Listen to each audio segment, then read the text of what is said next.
Good evening, everyone, and welcome back to the Blind Press YouTube channel and the Saturday night Star Trek stream. And I'm sorry we're 10 minutes late, but I messed up the hangout again. Tonight we're gonna redo Flesh and Blood, which is the episode we were trying to do last week when Safari and Hangouts decided to stop cooperating. So thank you, Chrome, for at least semi-working so that we can do this stream tonight. So we've got Skeptalk and Hammer here. Polydub is sick, unfortunately, but he is with us in spirit. So Flesh and Blood, first of all, before we get into that, how are you two doing this evening? I'm doing great. Good. How you doing, Skep? Oh, I'm fine for an old retarded man. Now. Oh, that's right. We can't say retarded. We have to say boomer. The new word for retarded. Oh dear.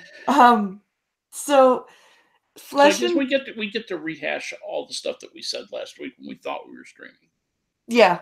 Do we want to do a recap of and tell everybody what we thought we did last week? Sure. Oh, thank you. It's a nerd in a box. Thank you for saying you love my voice. That's very nice of you. And welcome, your first time person. Thank you for saying that. So basically, to recap, the things that we said when we thought we were streaming, which was really fucking aggravating. Anyway, I'm not going to dwell on that. So Flesh and Blood is a 2-part episode in season 7 of Voyager that is a continuation of, well, I wouldn't say a continuation, but an expansion on a 2-parter back in season 4 where Voyager encounters a species called the Hirogen and are subjected to basically torture.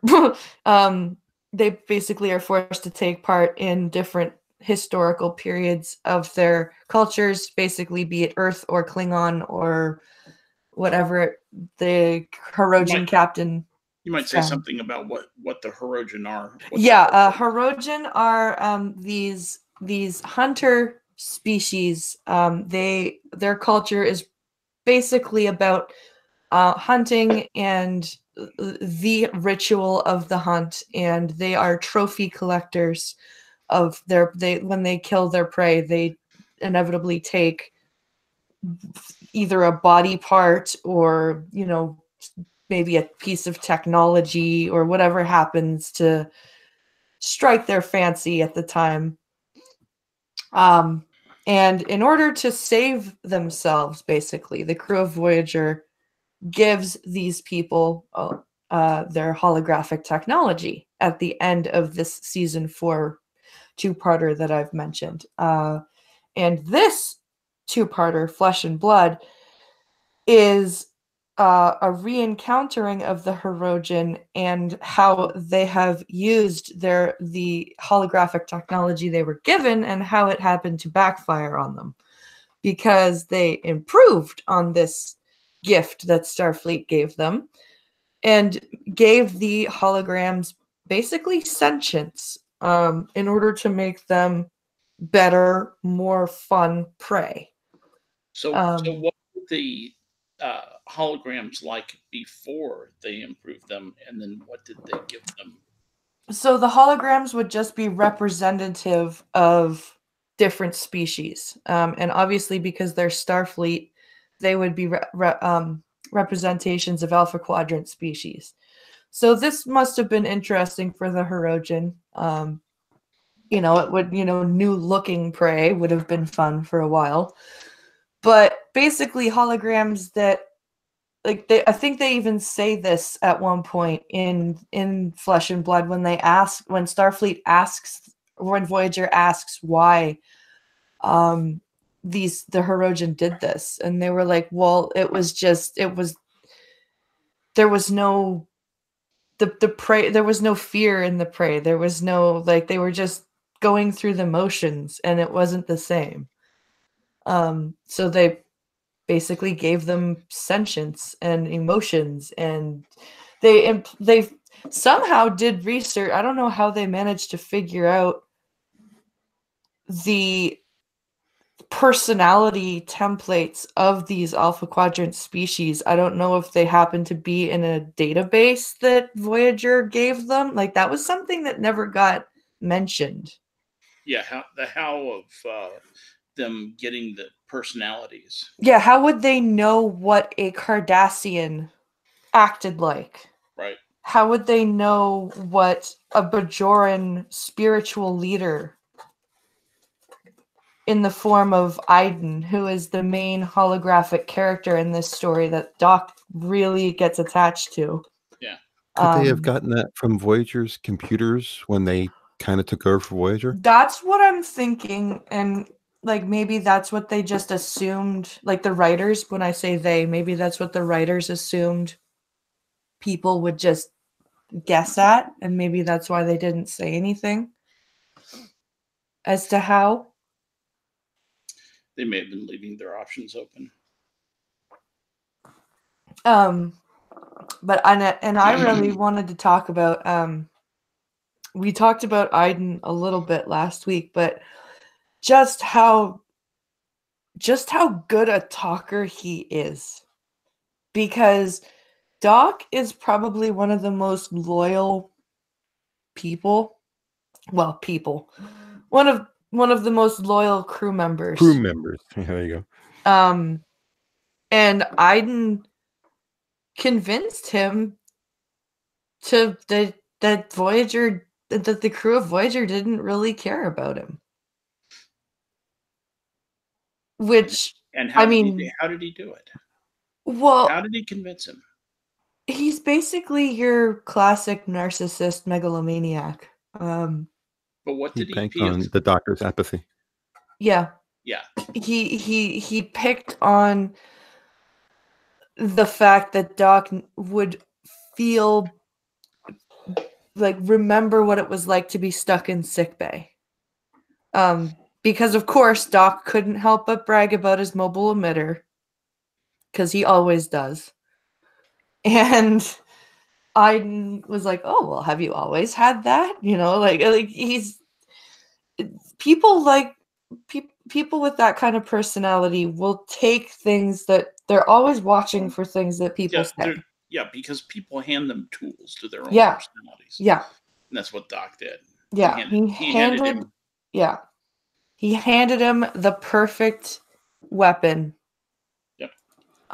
For him to be like, do you see how much we're suffering, right? Like in this way, like, you have to do something to help it. Like, you can help me. You've been sentient for so long, you know.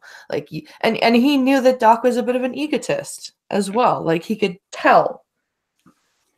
He recognized it in Doc, and he played on that. He's like, you know, you can help me lead these people. I love how fast he went from like sociopathic megalomaniac to psychopathic. Oh yeah, that was great. Yeah, that was just like a huge personality shift. And yeah, it was.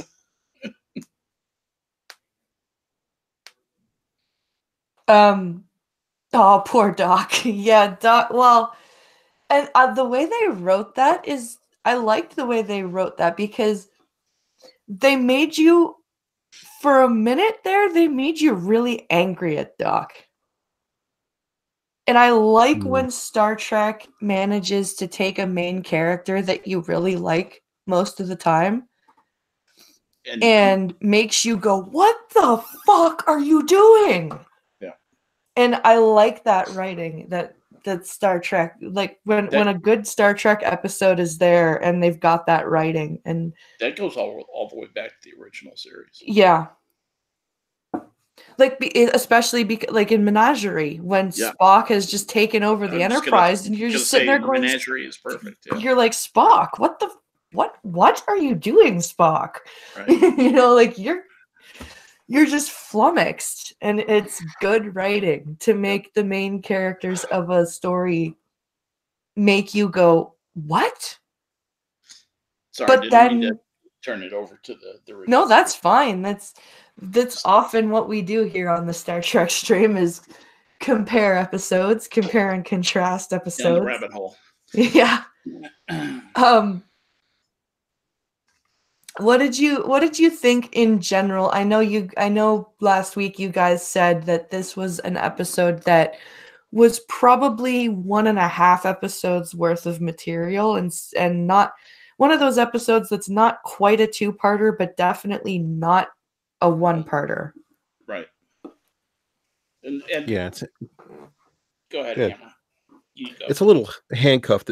It's not enough for a 2. I mean, they stretch it out pretty well, but if you watch it and then wait a couple of days and watch it again, you're kind of like, they could have cut this out and they could have cut that out, and that wasn't really necessary, and they could have cut that out. But if you do all that and then look at it, it's still not 1 episode. That's true. It's still not one. It's still too much there to be just one. So I think they could have filled it in better. I think they could have expanded on more of the personalities of the other holograms. I would like to see more of the Klingon and the Vulcan.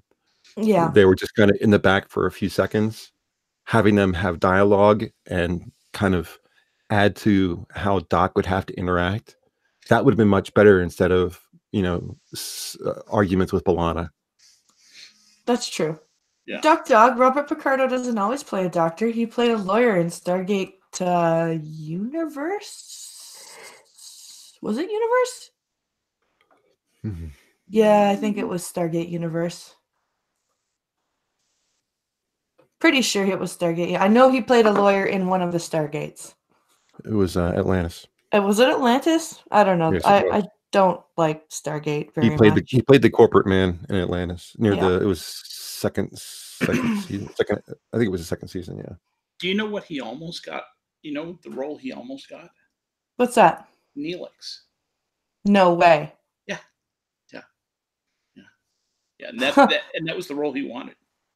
Really? That was the role he wanted. Absolutely. It's kind of an interesting story back behind that. I understand. I've heard it. I don't remember what it was. I can't picture him as Neelix at all. Yeah, there's a lot of double casting. They did the same thing with Troy and Yar in TNG. They actually went for each other's roles and they switched them. Oh, did they really? Uh-huh.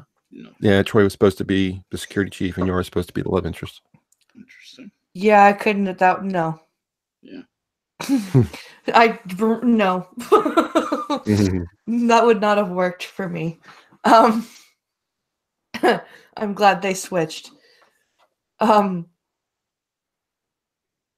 So I want to talk about the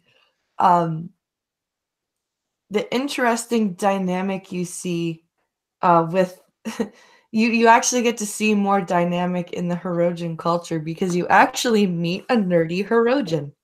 A Hirogen who is not a hunter at all. And he's the one that reprogrammed the holograms. Right. And the curator. Everybody freaking looks down on him, that poor guy. When he's really the one that gave them their fun prey.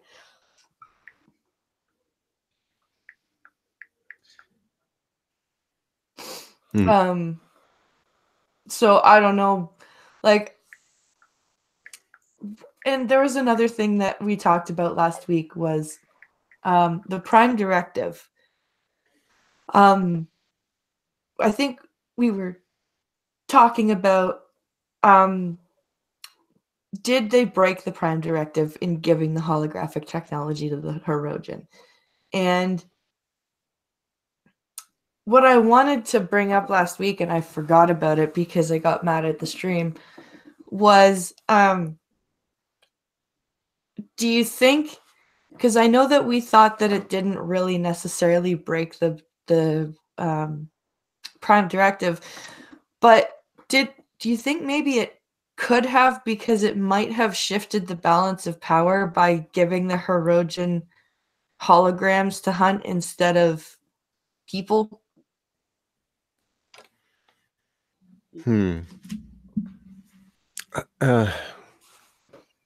Balance of power?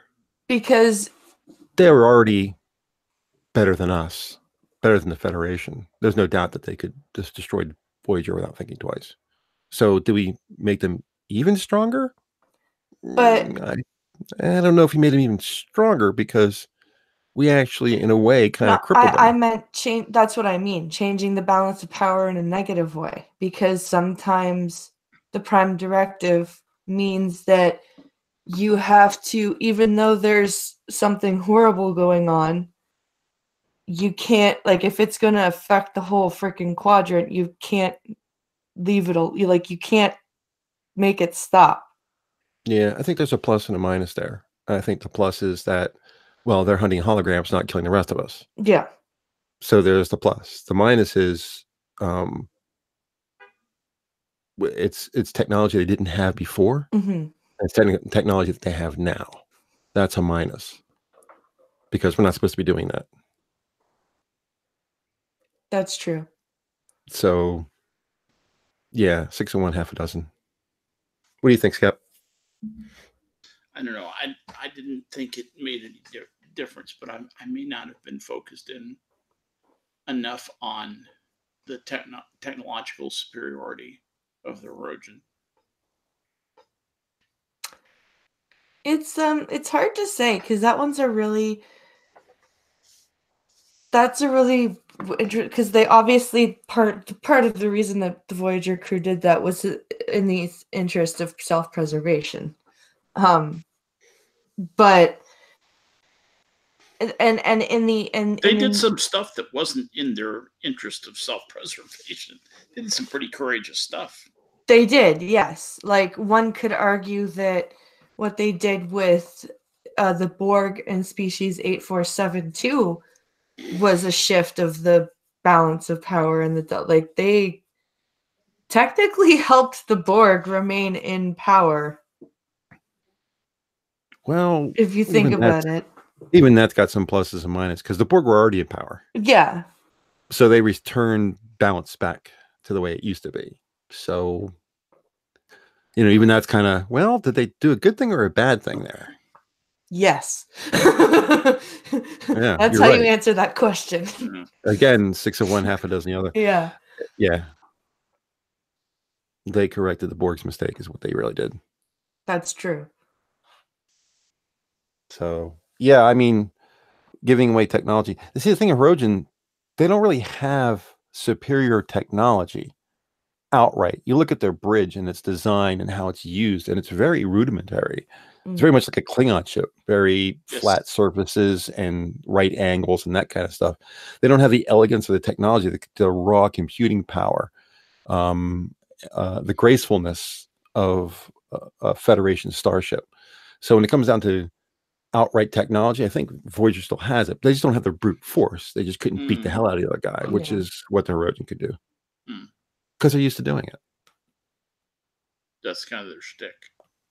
Yeah, it's kind of like the Klingons. They're very technologically not that great, but going up against one of their ships, you're in fucking trouble. You better be careful. Yeah.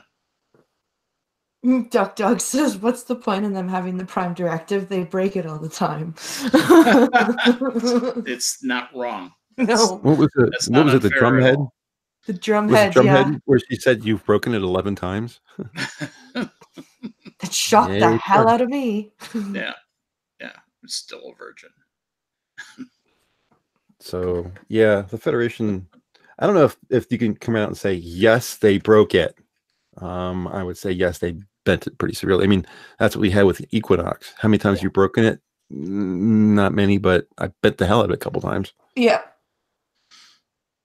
And Green Thunder says, it's been a while since I've seen it, but didn't they separate into tribes? That seems like something that race would do. Not exactly tribes. They were just like often different ships. I think what you're thinking of is the Kazon in all of their different sects. And they were at war with each other. But what the other thing I wanted to talk about, going back to Iden, not only did Iden manage to get Doc to leave his ship, but he Well, he didn't get Doc to kidnap B'Elanna, but he tricked Doc into kidnapping B'Elanna. And still, Doc was defending him for a little bit. After B'Elanna was captured, he was like, well, I mean, It's all in a good cause. I don't agree with them kidnapping you, but I mean, like... But I understand. But I understand why they kidnapped you. And she's like, what is wrong with you? Right. It's really true. And I think she even makes a comment about like this Iden must be a smooth talker or something like that. Like I think she even makes a comment to that effect. You know, like what did he say to you to make you, turn on your crew so fast? He does say something like that, yeah. And what's with his whole hologram religion? That was weird. Like that wasn't even and I was expecting him maybe to follow and I'm actually kind of glad that they didn't have him follow the Bajoran religion. Like he borrowed from it heavily. But I think it was smart writing to have him try and create his own religion instead of just be like, I'm gonna be a hologram who's a Bajoran prophet in the Delta Quadrant. I thought that was actually kind of good writing. And it added to his, megalomania as well, that he thought that he could take aspects of like Christianity and Bajoran religion and like all the different like things and make his own hologram religion. Religion. Yeah. Hollow faith. Right. Exactly. And most faith is pretty hollow. Yeah. In my opinion. They are my children of light and I will deliver them. Whoa, dude. Okay, whatever. Take a pill. Relax.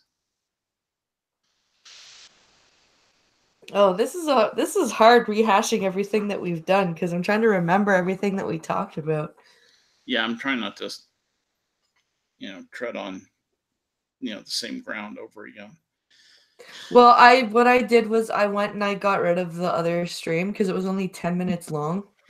Yeah, so we can go over the stuff we went over before because no one's going to say it. Yeah.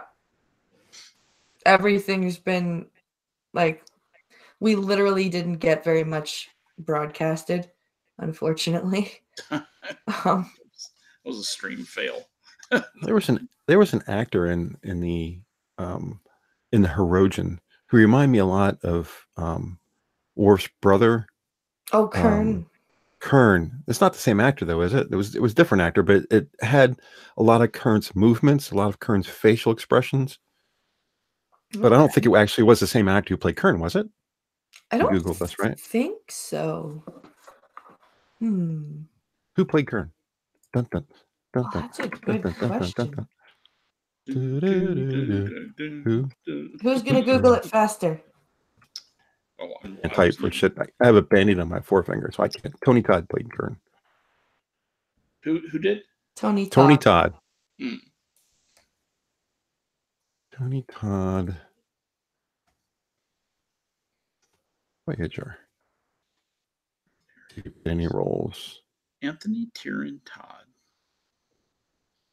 Portrayed different characters in episodes of DS9 and Star Trek Voyager. Maybe he did. Hello, Sir Adamantine. I didn't know you liked Star Trek. Nice to see Sir Eddie. So yeah, it might have been him. I know that there's the Herogen that trains 7 of 9 in that Sunkatsi episode is the same one that plays General Martok.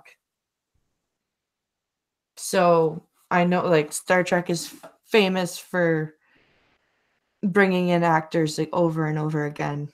So it very well could be. Geez, Kern is 6'5" tall, and they gave him heels to make him even taller. Oh my god! Holy crap! I bet you. Did you know that? Do you remember the in Gambit that giant Klingon that they pull that they bring his ship into the Enterprise and stop him That's Kareem Abdul-Jabbar. Jabbar, yeah, it is. Tony Todd appeared in Prey. Okay. So he was a Hirogen, just not Yes. in that Just not in episode. He Flesh was and in Blood. Prey. Okay. Yeah. I don't the- say that. No, He was the fine. injured Hirogen. Okay, that makes sense. I thought I recognized It's his the voice. Alpha Hirogen in Prey. Yeah, 1998. the guy going after the 8472. Yeah. He was that guy. So yeah, I thought I remembered something like that. I was like, that guy looks awful familiar. Behind all that plastic and Yeah, I was gonna say, yeah, and all the makeup. His actions, like Gowron, his facial expressions and his movements and all that kind of stuff are so obvious. Yeah, they are. They're absolutely, let's get a better word, unmistakable. You can't, there's something about the way he moves and talks and looks, his facial expressions, where you're like, I know just what you mean. Yep. Yep. So we've got let's see. We have a lot of interesting stuff that ends up happening in the second half, because we've got the Hirogen, the nerdy Hirogen, I guess, who's kind of, even though he's not an alpha, he kind of starts, standing up for himself, and it's almost, and even B'Elanna, like before she gets snatched off of Voyager and onto the hologram ship. It's really funny because she even said, because he goes, "Why are you being so nice to me?" He goes, "We engineers have to stick together," right? It's like, right. You're not a bloodthirsty killer like all the rest of your species. Yeah, and forgot about that. Yeah, and I thought it was kind of cool because up until then, they've written the Hirogen as these one-dimensional, horrible, awful, one, like you said, Skep, one-dimensional Klingons. Yep. Klingons, but less interesting. Less evolved Klingons. Yeah, less backstory. Literally, we don't know what their planet is. We don't know anything about how they're raised. These are all things we learned about the Klingons, but we don't know about them. I also think the Hirogen have a sly purpose that we haven't talked about. What do you think?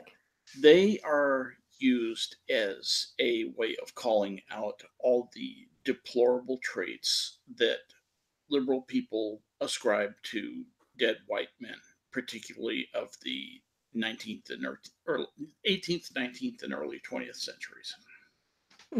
The sort of guy who would go on safari in Africa and go kill an elephant and bring back the tusks, that sort of thing. And I think they allowed themselves to get their hate yayas out on Whitey a little bit there. You think even back then? Oh yeah. I think the show's writers were getting a little revenge on Whitey. Yes, definitely. That's an interesting perspective. Political correctness and hatred of white men have been around since a book that appeared in the 1950s, and you can look this up, called "The Man in the Gray Flannel Suit." And this was, shock and horror of someone on the Upper East Side in New York City saying, "This is what we're all turning into. We're all turning into the man in the gray flannel suit. He's an ad man.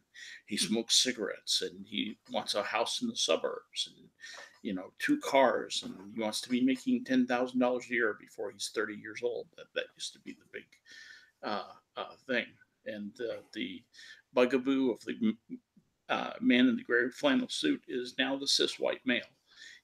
I've seen this, being born in the 1400s, I have seen generation after generation after generation of this stuff. I'm so glad I was turned in 1446. Yeah, because it's given me a chance to see this absurdity again and again, and I don't miss living. It's better to be dead. But that's not important right now. As It's a Nerd in a Box has said, this is deep. Well, it gets deep here sometimes on the Blind Press YouTube channel. Get your snorkels out, kids. So we basically come to a standoff in the second half where Voyager has decided that they need to stop the holographic ship and get Doc and B'Elanna back. And we have the holographic ship who has decided that they're going to pick this planet that's ridiculously inhospitable to organic life because fuck organics. That's basically what that's basically the main tenet of Iden's religion is fuck organic. Too bad he didn't stick to that. If he just went to the planet and everybody got off and they blew up the ship and he decided to live there, that would have been the end of the episode. Yeah, and it would have been a one episode show at that point. But because he wanted it, they couldn't just end it that way. That's where all the other stuff came in. We find out that he is masking behind his saintly facade. His true reasons for wanting to create this religion is to get revenge on the Herodians that programmed him, which is kind of, in my mind, paradoxical, because if they hadn't have programmed him, you wouldn't have been able to come up with this religion in the first place. Frankenstein story, right? Yeah.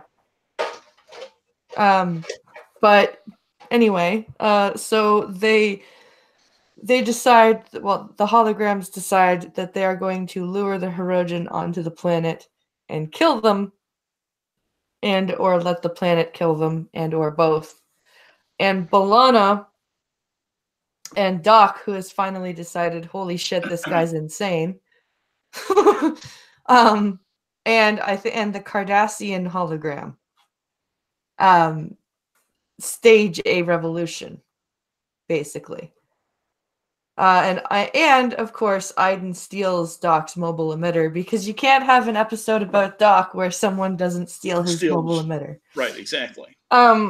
And the advanced method by which he does it, he bumps it. Yeah, he just. That's like, you're kidding me. How many times is that gonna happen? I gotta do something about that one of these days. You think he's a hologram? You think he wouldn't extend his hologram over the emitter so people can't see that it's there? It sounds like a real simple, solution to me. I'll leave it out there where somebody could bump it off me and I vanish, and then take it over and use it as their own. Right. Yeah, I know, right? It's like, what?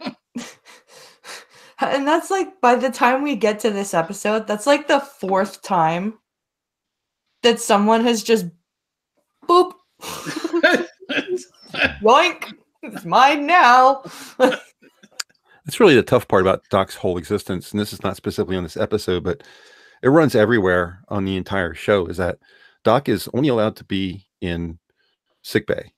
Yeah. And the holodeck. He can move back and forth between those two places. Really, if you are running a starship, there's a couple of things that are a priority to you. One of them is making sure life support always works. Yes. That kind of deal. But the second thing is being able to supply medical aid to any point on the ship. Yeah. That would be a pretty fucking high priority to me. As a captain, the first thing I said is, okay, well, we have to rely on a holographic doctor. So what I want you to do, all of you engineers, stop whatever you're doing. And I want you all to install holometers around the entire ship and make sure they're working perfectly. Yeah. Get to it right now. That would have been my first thing to do. As long as the shields are up and the phasers are working, this is your next priority. So that this guy can move anywhere he wants to. Instead, they come up with the fucking mobile emitter of all things. Yeah. And now I understand mobile emitter can make a good story, regardless of being how it's being bumped off of you. But if you have to get on to a planet, obviously having holometers around the ship aren't really going to help you. You still need to have Doc on the planet. So, all right, holometer autonomous holometer is a good idea for those episodes where he has to go down to a planet or to another ship or something like that. That's fine. But to make it, I use my holometer to go to engineering. What kind of ship is this? Yeah. I don't know. It's a pitch I had. It's not specifically to this movie, but this episode. But this episode kind of points out a little bit. So I want to get my dig in there. A ship where when your chief engineer and your ops officer attempt to install hollow emitters, your doctor becomes like 5 inches tall. Yeah. I mean, really, do you want a doctor, even a human doctor, regardless of the fact that he's, a hologram, but do you want your human doctor to only be in sickbay? I mean, you would never want that as a starship captain. Yeah. So why is it given no priority? Bones, please come to the bridge. I'm sorry, Captain. I can't do that. I only Hal or something. Yeah, I'm afraid I can't do that, Jim. I'm sorry, Dave. I only stay in sickbay. Damn it, so, Jim. I mean, just because he's a hologram, why wouldn't you make that a hot thing to do? Let's get. I mean, for the actor's position, if nothing else, the ability to write for him. All these things are screwed because the guy only exists in I don't get it. They got rid of. I think they answered. I think their way of sneakily answering that gripe was showing us the Prometheus. Well, showing us everywhere in the Prometheus. Showing us that they have since thought about the fact that the emergency medical hologram may need to leave sickbay. I will give him that, because when Voyager is on its way into the Delta Quadrant from the caretaker, Starfleet had no idea that the medical officer could be killed and that a ship would be stranded so far away and have to rely on holograms. They couldn't possibly predict that. Yeah. I think the EMH at that point was supposed to be like an extra pair of hands for the doctor that was still there. By the way, that's a little scary if you think about it. If a holographic doctor can man the ship, as far as just, if nothing else, just being a doctor. Yeah. What do you need human engineers for? Especially when you get the emergency command hologram. But I mean, there are some situations where you need a captain for instinct, and this is the better of the two evils kind of deal. I don't know if that's going to work out with a hologram or not. I think you need human. But for people who are just doing menial, repetitive work, why do you need humans? Just get some fucking holograms. That's true. Yeah. Clean the plasma tubes. Okay. Phase through the wall into the plasma tube. You don't have to even crawl down it. I mean, it's just, that should be the next Star Trek when they decide to get their heads out of their ass and make a new Star Trek movie or TV show that appears on regular broadcast television, by the way. They should make it in the future, and that ship should have quite a few holograms on it. Mm-hmm. I'm getting way off track here, aren't I? That's fine. It's entertaining. It's fun to listen to, though. It's entertaining. So it's great. Anyway, let's get back to erosion. I think this episode is the first time you see Doc actually kill anybody.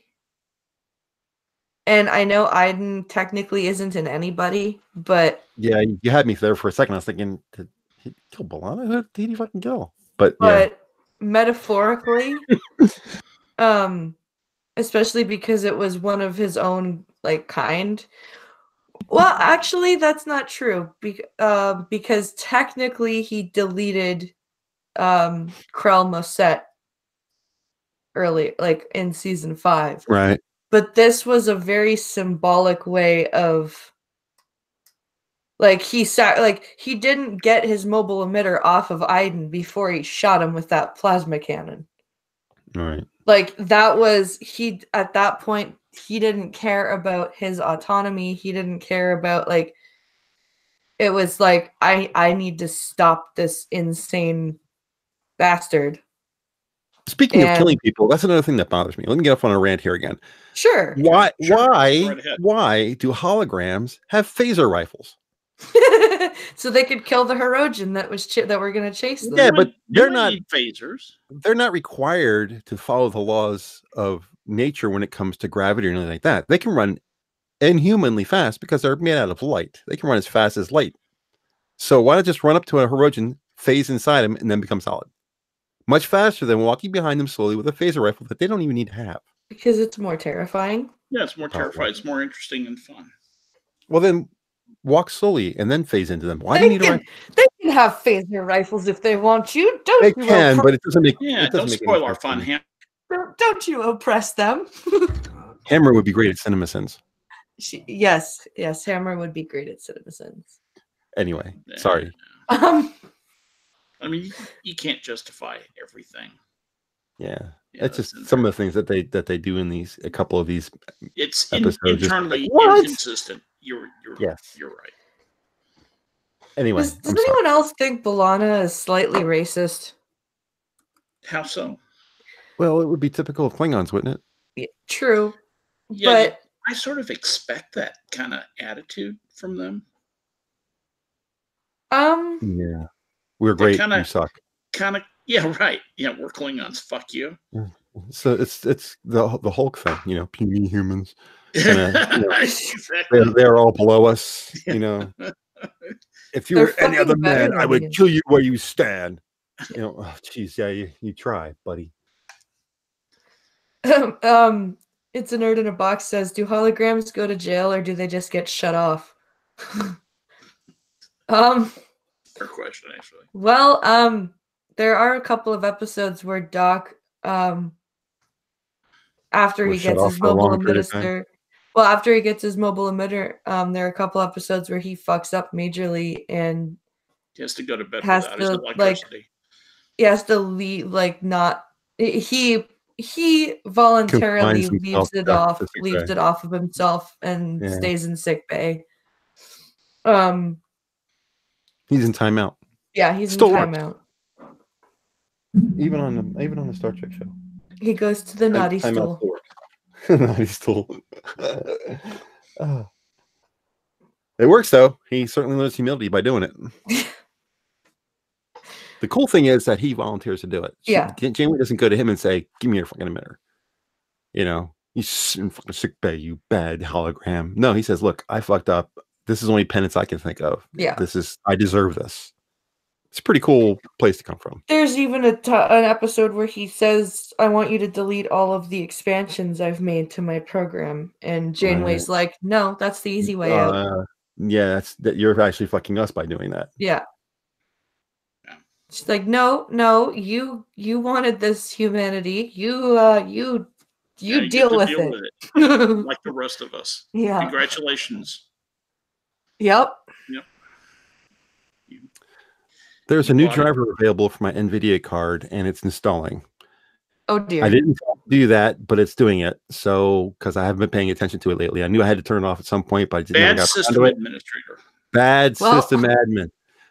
But the good thing is, unlike AMD's, it does not require a reboot. So this should work, and I should not lose you guys. But I wanted to say something up front, just so you know what's happening. Just in case.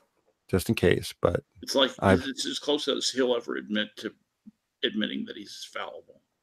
I would probably control, delete, and terminate this if I thought it was actually going to be a problem. But I'm pretty happy with the way NVIDIA installs their driver, so I should be fine. Oh, that's good. Yeah. I just might have to put some icons back where they belong. It's installing NVIDIA's, right? Not Microsoft's. No. I have an NVIDIA card. NVIDIA has a program called GeForce Game Ready Driver that runs in the background. Yeah, I'm familiar with it. Yeah. And it just popped up saying, "I'm downloading." I'm like, yeah, if it's Windows installing your driver, that's a bad thing. Yeah. That probably will be a reboot. Yeah. Boot cycle and a run once and all that shit. But I've had NVIDIA install drivers on my machine before, and except for screwing up some icons or putting whatchamacallits, Windows on the wrong monitor because I got multiple monitors. That's the only thing it really does. That's annoying, but they've gotten much better at it. So easy enough to.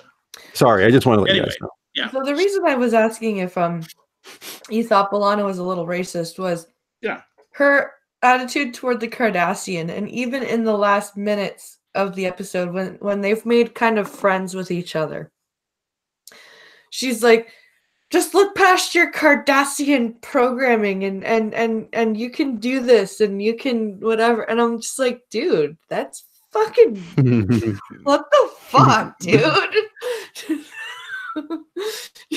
Just look past your Cardassianness.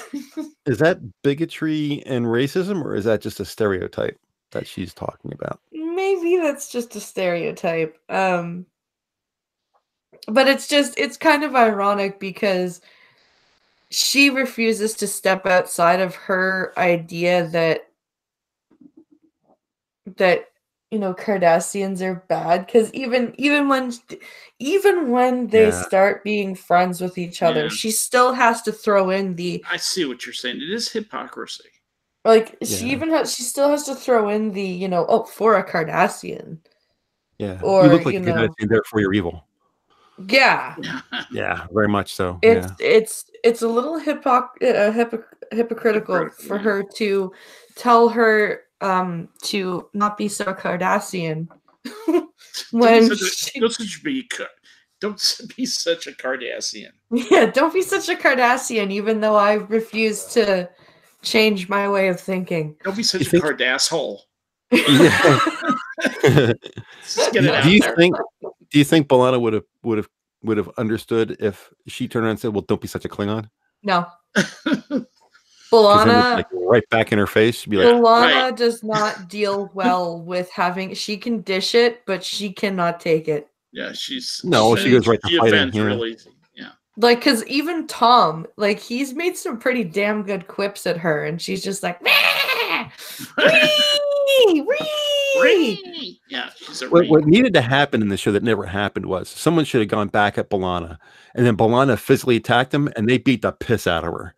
Yeah, it was like that because she assumed that's never going to happen. She's a Klingon; she always wins the fights. But then she runs up against somebody like Seven of Nine. I think Seven of Nine they should have had Seven actually incapacitate her. Well, then Seven of Nine. That's just your man fantasy.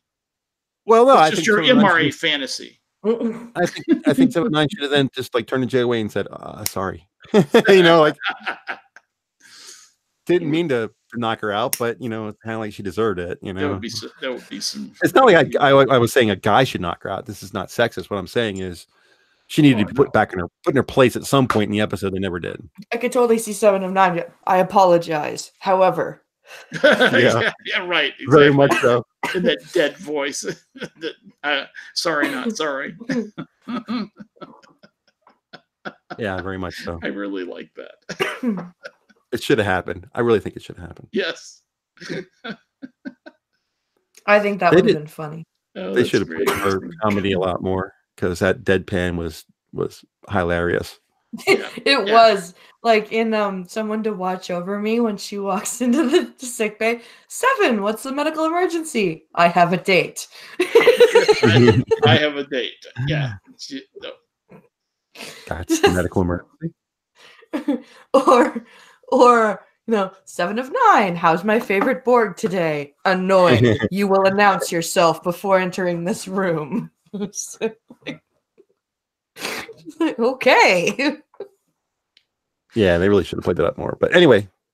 So it is gonna be, let's see, back to the humorless Hirogen. How did you like the way they ended the episode?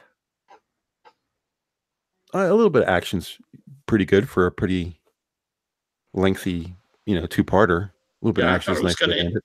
Yeah, I thought it was going to end with a whimper, and it didn't. So it was good. It's one of the few Star Trek episodes that, in Voyager anyway, that ends with a bang. Because a lot of them do end with a whimper. Kind of either whimpery or, and everybody lived happily ever after, and... Yeah. Well, even there's some Star Treks that end with a whimper that are not happy whimpers. No, they're not. What was the episode where they transported a Romulan woman over posing as a Vulcan, and Riker leans into Picard? Picard leans into, Riker leans into Picard and says, "Some days you get the bear, some days the bear gets you." Yeah. Yeah, that wasn't a happy ending, but it was a bit of a whimper. I was thinking, "Fuck, fire! What are you standing here for? Fire at them!" Nope. Turn tail and run. Or the what was the other, or like the ending of the Best of Both Worlds was not action packed. Put them all to sleep. Ooh. Put them all to sleep, but then even in the very end, like it ends with Picard just sitting there, like just in his ready room, just. What's the right thing? I mean, the Borg ship did explode. There was a little bit of that. But yeah, but just him staring out into space. It wasn't him just staring next to his fish, staring out into space. Isn't that the way it ended? A lot of Something like episode that. time with him doing that anyway, but he's such a thoughtful man. I don't find Borg ship explosions as satisfying as Flesh and Blood ship explosions. That was a good explode. Those were some good explosions. Oh, some of the Borg explosions are very spectacular. Yeah. No, I'm saying so the explosions in Flesh and Blood Yeah. Oh, yeah. were good. Yeah. Freaking yeah. Fucking My amazing. favorite still Cause and Effect. I hate to keep getting off of Voyager on the TNG, but Cause and Effect was a good episode. Yeah. oh man, the It's explosions were awesome. the first time watching that as a blind person is confusing as fuck though. Yeah, it was confusing people who can Well, see. Yeah, Wait I a can minute, imagine. did I watch this? I Did just you have watched it. Wait a minute. like a descriptive kind of thing? No, they don't usually have unfortunately they in America, North America, they don't have any Ugh. described episodes, and Sky TV in the UK described a few from each series, but not any great number. Mm. I thought the company that was broadcasting, I guess it was UP at the time, I thought they actually made a mistake and started it over again. So that's what I thought, because it's called The Space is the channel that we have up in Canada that plays like the sci-fi stuff. And I'm like, did Space like Screw up. screw up the show? Like I just seen this? we're off again. yeah, we are. So it's 11 o'clock. I don't know if we have any much more to talk about for Flesh and Blood. I think we've beaten the Flesh and Blood out of Flesh and Blood. I think so too. I know that I don't know who's doing Minions tonight, but is Reject doing it tonight or? Yeah, it's Reject tonight, okay. Saturday. I know she's scheduled to do it, and yeah, last I heard she was doing it. So if anybody's looking for something to watch after this at 11:30 Eastern, head over to the Minions of the Zoo channel and catch the Minions of the Zoo night stream. It's always an interesting panel of discussion. Show yourself tomorrow. Yes, and the Blind and the Special is tomorrow, Sunday night, 10 p.m. Eastern. It's Pincalo and I getting together and reading some news and having some fun. And don't forget, Monday afternoon, actually, is the coffee stream at noon Eastern. I hope everyone enjoyed the stream this evening. I'm glad that some new people were able to come and enjoy. I'd like to welcome the 11 new subscribers I got today. From Jeff Holliday's group. Thank you very much. And I will see everybody tomorrow night for the Blind and the Special. Have a great night, you guys. Good night, everybody.